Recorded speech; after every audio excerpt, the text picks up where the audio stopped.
What's the haps? I'm Meroka, and today I'm going to be taking a quick look at Retool by Hut90. This is a game about hacking your way off of spaceships in what I guess I would describe as a sort of fusion of stealth and puzzle mechanics, I suppose is what it is the best way I can describe that.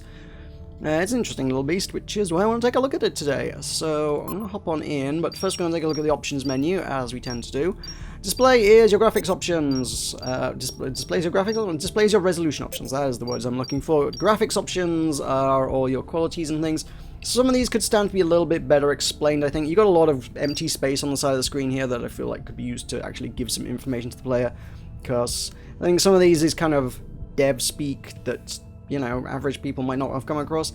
Shadow cascades. I've not heard of a shadow cascade. I presume that's shadow kind of quality, but I don't know what a shadow cascade is, if I'm honest.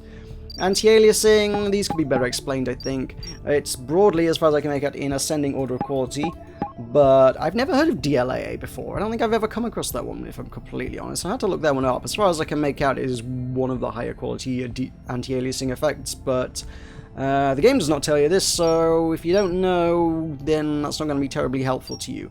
So that's the sort of thing that could stand to be explained. I suspect I'm not the only one who doesn't intimately know all the kinds of anti-aliasing in the world and their relative merits and trade-offs, you know. So these things could be explained to the player, even if just a cursory, this is the best one. It'll be useful information.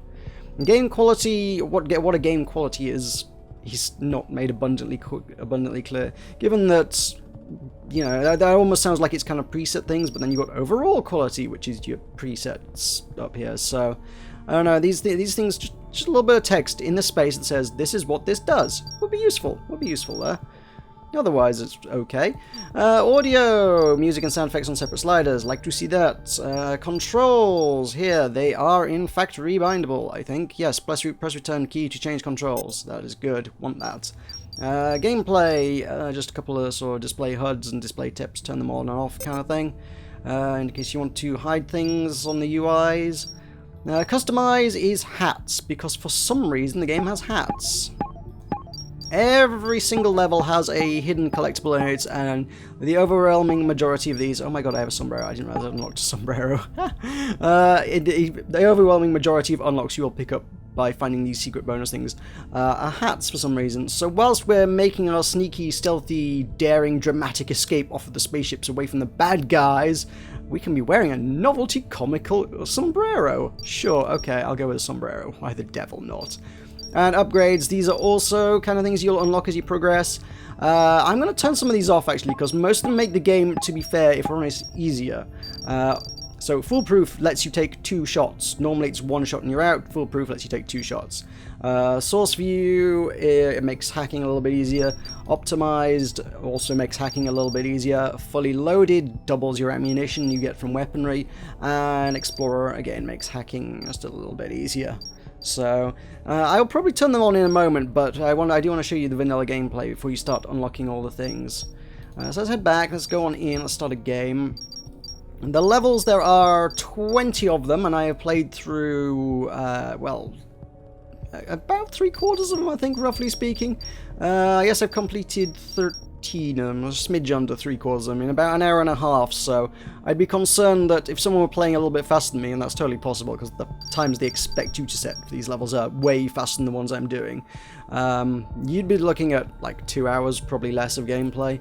Just from a game developer's perspective, I feel like that would be concerning, because your game and they can still get a Steam refund.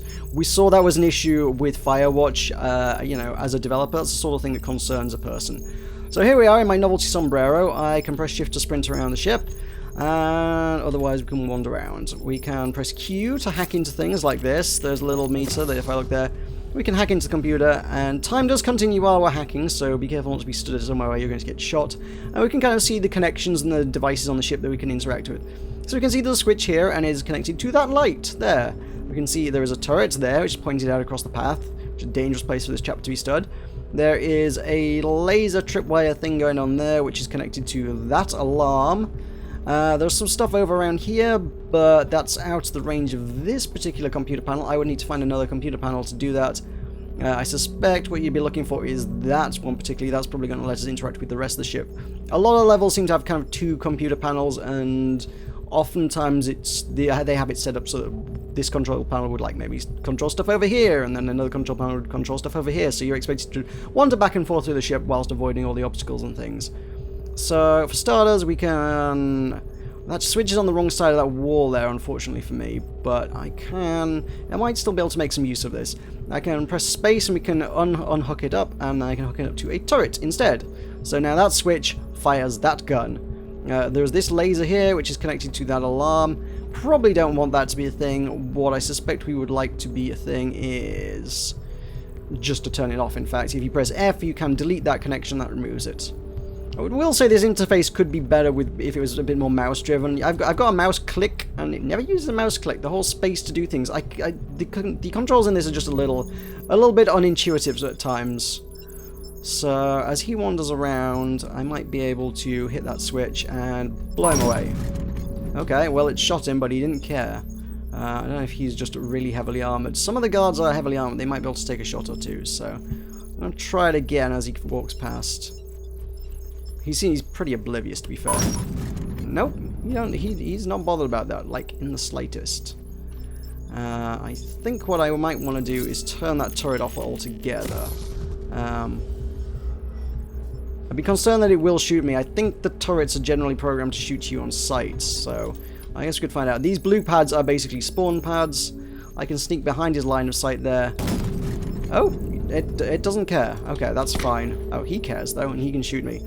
So we can respawn infinite times, merely the cost of time and throwing off the sort of these timing and puzzle mechanics of all this. Ah, the hidden skull on this level is right around that corner. That's convenient. So I have learned that if I run past that, that's okay. It's all good. We can sneak through here. Good. Timing's good. I've got myself a weapon. I've got a big hammer, which lets me hammer with a admittedly slightly crude animation. The animation on that could be a little bit better than that. That's kind of poor. And if I hit someone in the back of the head with that, that's going to do a number on them. So I can just kind of... There we go. Yeah, that's a little bit iffy as well. But you can just knock guys out like that. It works pretty effectively. So I'm going to run across here and I'm going to try and get this guy. There we go. So he's down for the count as well. Let's hop through here. And we're making our way through. This is why I say it's more stealthy than puzzle, because there are weapons and tools and things, and you can just knock out most of the guys who are a threat to you. So it kind of winds up being a little bit more stealth than anything else. So I don't want to step there because there's a turret, but that turret is guarding a gun there. I can't quite tell what kind of gun. There's a few different ones, some of them more effective than others. If I press F, I can throw away a weapon at any time, and I can pick up a power shocker. That is, I'll only get one shot from that, but it is a very nice weapon. It will one-shot even the toughest of enemies, which I think this guy in the next room is. He is one of the toughest of enemies. So we're going to hack this computer. I'm going to jack into the grid, and got some hand scanners. Hand scanners we don't actually get access to until very late on in the game. Normally those are only accessible to the guards. So if you just want to stop them getting through a doorway, you could just turn that off. Great, that hand scanner will no longer function now. There is an electric door pad there, floor pad there, which is probably not hooked up to anything, but it would be nice to hook it up to something, right? There's a switch there, which I might be able to press. I take that switch and we hook that up to that. That electric floor pad, we can probably electrocute one of the guards now. Where's the switch? The switch is that one, isn't it? Can I press it without stepping in the line of fire? I can. That's good. So, oh look, he had a nasty accident. That was most unfortunate. The other guard doesn't seem to care. They are probably the most oblivious guards in existence. Yeah, in existence. You can walk up to them, you can poke them in the back. They will not notice you. They will only notice you if you stand in that grey cone of sight in front of them. Likewise, you've got these CCTV cameras, you got that, I don't know if you spotted that there, but this thing's going to go back and forth. That grey cone of sight is literally where that camera is looking. If you don't stand in that cone, you won't get spotted. It's got a little bit of a blind spot underneath it as well. There's a kind of a grenade kind of weapon there that, admittedly, I don't think I've used that one before, so I'm not even sure what that is.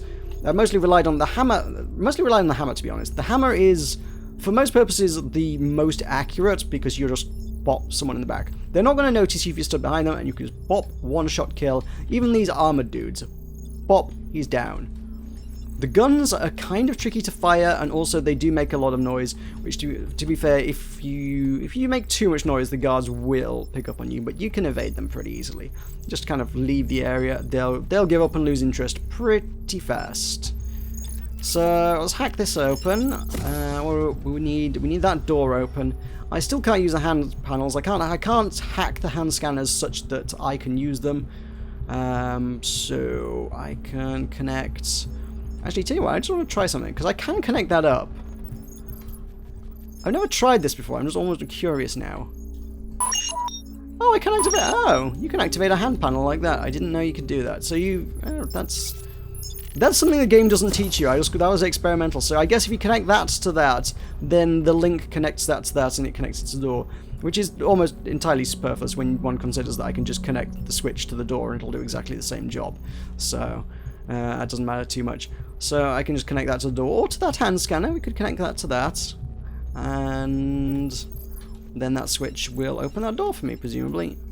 Press that, door opens. So now that when that guard turns around, he will be able to see me. It's not what we want. He's not patrolling over the electric pads, so that's not going to work there. What I would be best to do would be to hammer him in the back, or I could just shoot him with the crazy gun. That one. That does the job. Yeah. What was it? The power shocker. Yeah. That'll kill a guy. That'll kill literally anybody. And then we've got some stuff around here which turns the lights off.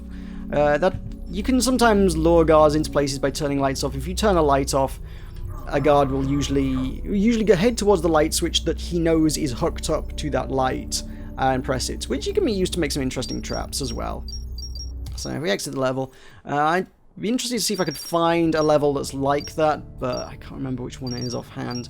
One of the early levels does let you set up things like that, but admittedly, that's almost what it seems like the hacking should be for, but you don't get anywhere near as many opportunities to do that as I would like. Incidentally, by the way, yeah, 450 seconds? What's the par time on that? I'm supposed to be able to do that level in 47. Yeah. If you did it in par time, you'd be able to finish the game in no time at all. I have not done that on any levels yet. Anyway, so we have Perish Hard. Let's do this level. I've not found the game particularly challenging. It does seem like there's multiple ways to finish every level, but the easiest way is always just hit guy in back of head with hammer until there are no more guys. And then you win. So hey, look, a buy mace. How convenient. If it only ever gave you the pistol, that would make things a little trickier as well. This guy, I wonder if I can just hit him. See, he hasn't even seen me. Bop. He doesn't know about me. This guy, don't know about me. Bop. Where's the other guy? There's a guy coming around here. You know what? I've never actually found out if they are alarmed by seeing corpses. Actually, you know what? The guy should have been alarmed on the last level by seeing a corpse, and he wasn't. They just aren't, are they? No. There are alarms they can set off, and that will lead them into a frenzy of scurrying around the alarm area going, oh, who set off the alarm? Why is the alarm going off? But that only lasts a few seconds. If you're nowhere near it, they'll give up the search pretty quickly. And the alarms are, well, not very alarming, if we're honest. So I've cleared out half this level, and all I took was the hammer. We've got all these switches and mechanics and things that we're supposed to be able to lure things around, but it's not really come up. I think the only real challenge to this game is if you're prepared to sort of make your own challenges. If you want to say to yourself, well, I only want to do this game non-lethally. There are some non-lethal weapons. The Din Shell, I'm not sure, might be one of them, if I'm honest, but I couldn't tell you. Certainly one of the weapons early on, there is a tutorial pop-up information thing that says, hey, this weapon won't kill a guy, but it'll knock him out for a while. Great, but I have a hammer that's a one-shot kill. Why don't I just use that? I should. So, alright, let's hack some things. We got an electric floor pad. That would have been useful to hook up to the guy that was just loitering on it, except I just hammered him. That was a lot easier than doing some elaborate... what I could have done would have been switch to electric floor pad, press switch, fry guy. Or... what was this hooked up? That switch was hooked up to the light. So what I'd done was hooked up that switch to that, and then hooked up the button to the light. The guy would have walked along here. Actually, you know what? I'm going to do this. I'm going to do this for the sake of this level. Just for the sake of demonstration. I told you I wanted to do some elaborate kills. So I'm going to show you how this one's going to work. So there's a button there that he can press. I'm going to grab a hammer. I'm going to grab my hammer because I like my hammer. It's hammer time. This guy... I see. This guy is a problem. This guy is going to have to be hammered, I suppose. There's nothing I can do about it except for that. And the accuracy on these things is pretty poor, because I had to hammer him twice and that didn't work the first time there, just because the hammer was just slightly off. If you miss with a gun, you're screwed. You actually are screwed. So, what I want to do is hook the switch up to the electric floor pad. So pressing that switch will kill him. That switch was hooked to the light, so if these lights go out, they're going to try and turn the lights back on.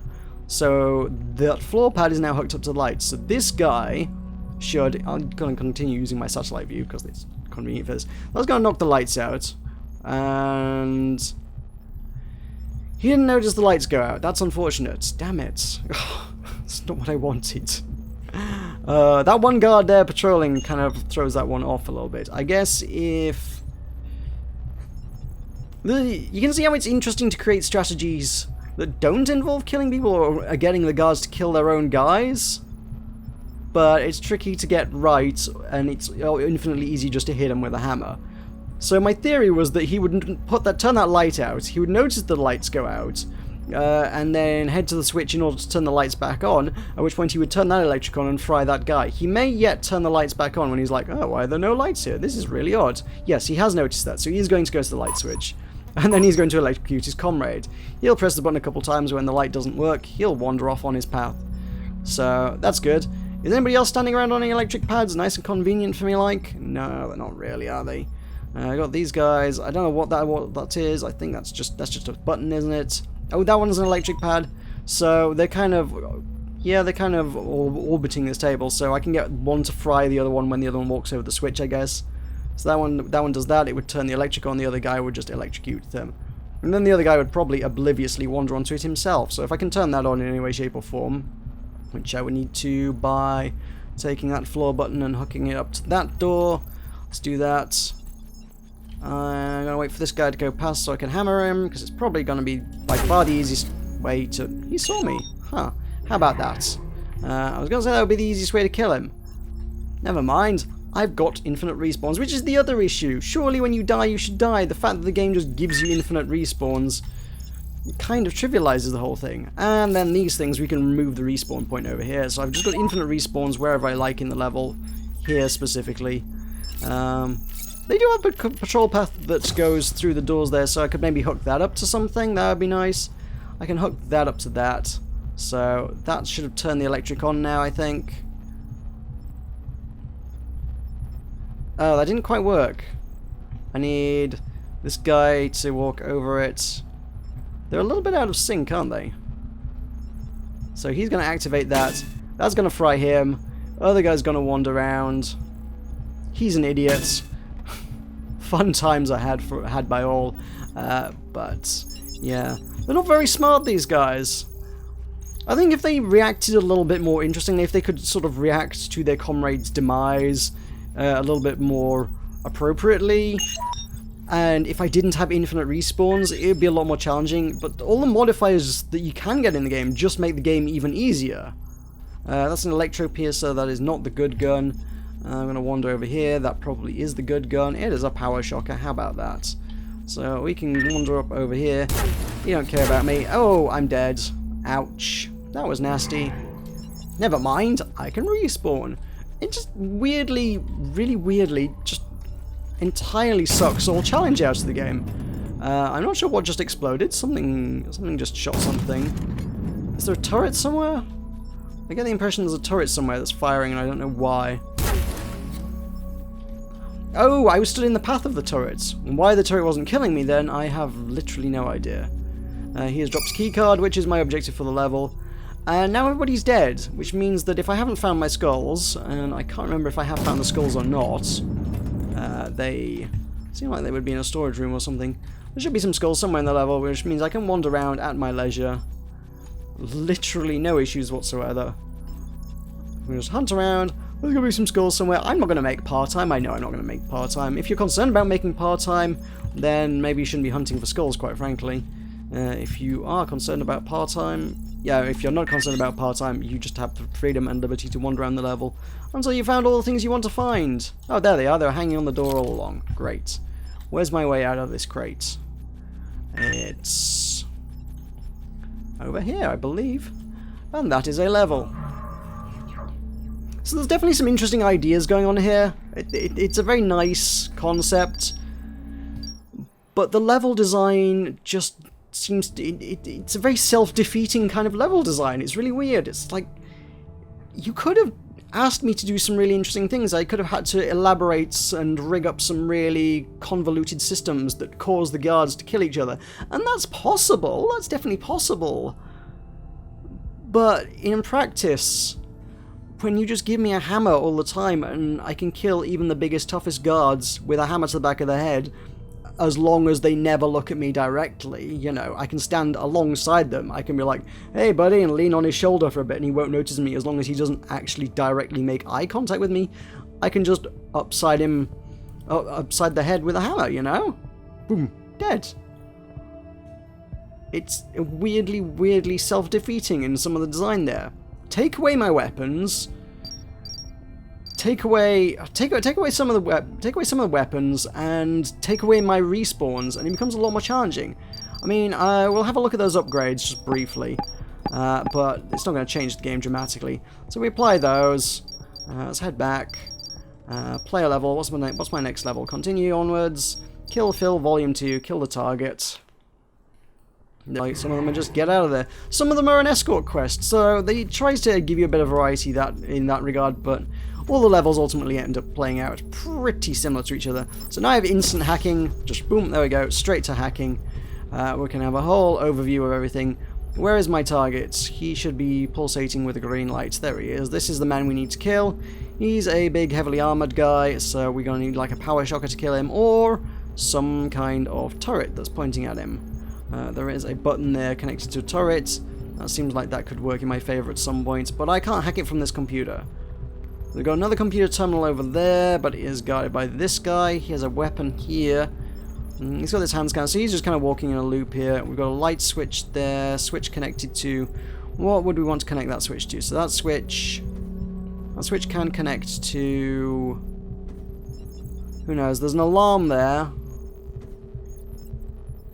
Admittedly, we could connect one of the hand scanners up to that alarm. I'm going to trip that off, make everything go crazy for a bit. We'll see how utterly undramatic that is. Admittedly, the door's open, so he doesn't even need to use the hand scanner, which, again, okay. That's completely unnecessary, so I can't, you know, force him to accidentally trip any systems that I don't want him to, that he wouldn't want to. What can I do? What can I do here? I don't know. I'm sure there's things to do, but honestly, I think I've shown it right now. I think I've shown you everything I need to show you of this game. Oh, I'm going to get shot. There we go. But it's okay. I have clones. Many, many, infinite clones. How about that? Yeah. It's a game with a lot of potential, but some very, very flawed mechanics and kind of a lack of gameplay. Like I say, there's 20 levels, and you can very, very comfortably burn through them in well under 2 hours, I would reckon.